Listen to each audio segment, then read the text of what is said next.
Good morning. Good morning. Good morning. Good morning. Good morning. Good morning. Good morning.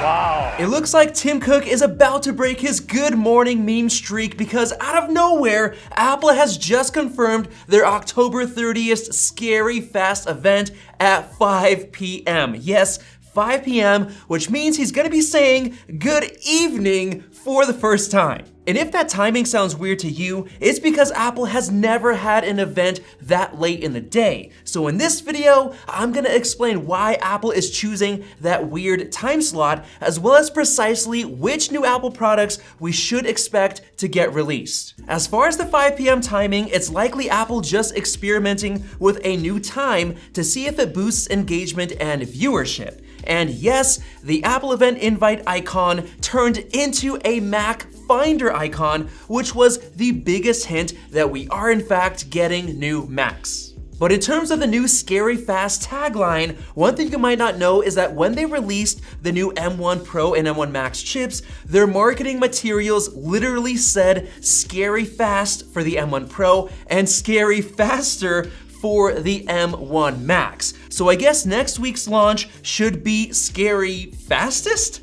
Because I think this hints at a new fast chip reveal. Now I've gotta admit guys that at first I thought that maybe Apple would release 2 new iMacs based on the M2 series of chips, but that was quickly shut down by new rumors and input from Mark Gurman saying that it would be a terrible self-inflicted letdown if Apple did this, leading to lots of disappointment. And then out of nowhere, Ming-Chi Kuo completely flip-flopped on his previous prediction of no new Macs coming through the end of the year, and basically admitted that Mark Gurman was right the entire time, saying that new M3 series MacBook Pros are gonna be the main focus of this event. Now his explanation for flipping his prediction was that the MacBook supply chain looked like it wasn't gonna have very many sales for the fourth quarter, which is why he assumed there would be no new Mac products coming. But seeing as these high-end MacBook Pros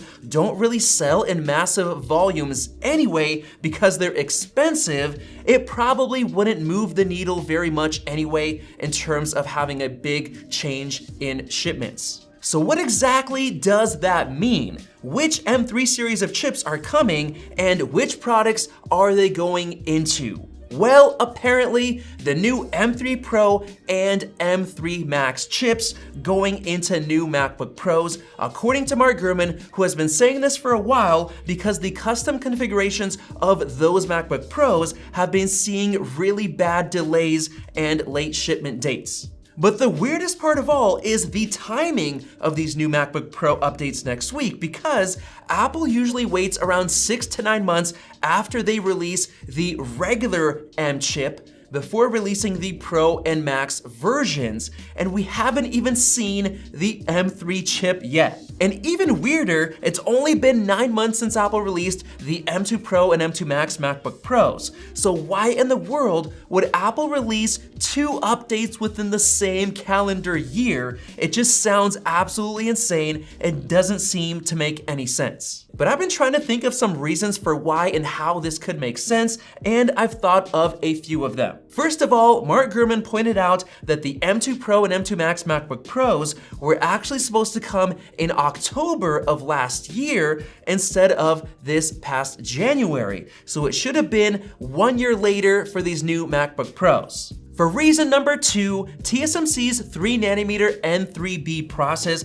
has had some really bad yield issues, leading to less supply of chips than Apple hoped for. So what if they're intentionally using the bad yield N3B node for the M3 Pro and M3 Max chips, specifically because this product doesn't sell that many units, so it's a perfect match, especially since N3B is actually more performant than the future generation N3E chips that we're expecting next year. So what if Apple is planning to delay the regular M3 chip until early next year and then builds that on N3E, which has better yields, before finally building N3E into the iPhone's A18 Pro chip next year. Maybe that's the case, but it's probably likely that Apple is gonna announce the regular M3 chips next week as well, keeping it limited to the 13-inch MacBook Pro and maybe an M3 iMac,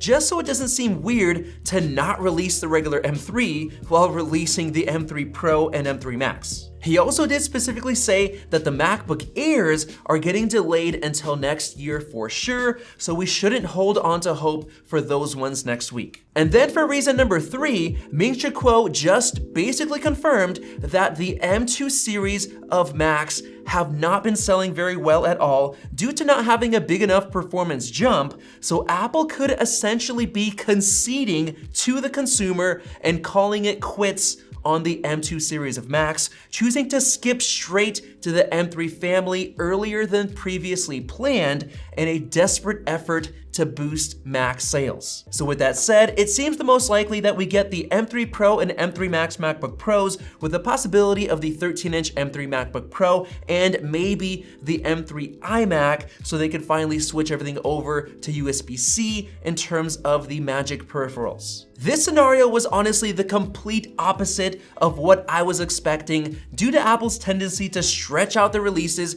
and delay things. But if it's true that Apple's Mac sales have been tanking due to the lackluster M2 series chips, then I can definitely see them choosing to say screw it and just go full force on M3 to help boost sales again, especially right before their earnings release, which could look very bleak for Mac sales. Now, with all that said, what should we expect from these new MacBooks and chips? Well, as far as the design of the 14 and 16-inch MacBook Pros, we shouldn't expect any changes at all. The design will likely stay the same as before, with updated internals, once again with the possibility of 1 or 2 bonus surprise features added in, but who knows. As far as the M3 Pro chip itself, Mark Gurman has seen developer tests of this chip in configurations of either 12 or 14 CPU cores, which means that the base model will come with a 12-core chip comprising of 6 performance cores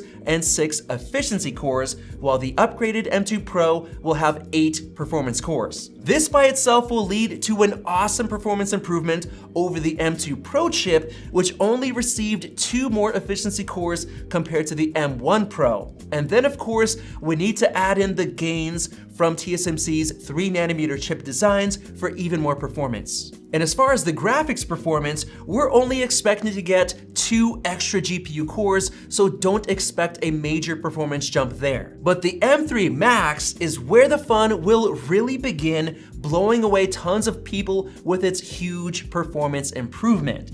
This chip will have 16 CPU cores, but in a much more favorable layout, actually coming with an absolutely bonkers 12 performance cores while keeping the same 4 efficiency cores as before. This right here will create a chip so powerful that it'll be almost as fast as the current M2 Ultra chip in the Mac Studio, which is 2 M2 Maxes put together. This chip is gonna blow minds, and it's also probably gonna hurt the sales of the M2 Ultra Mac Studio and Mac Pro. But once again, it looks like the sales have been so bad that Apple's willing to call it quits on the M2 series and go straight for the M3. So if you're as excited as I am for this October event, go ahead and subscribe above for our coverage and in-depth reviews and comparisons with these new MacBooks, and definitely check out one of those 2 videos right over there. Thanks for watching, and we'll see you in the next video.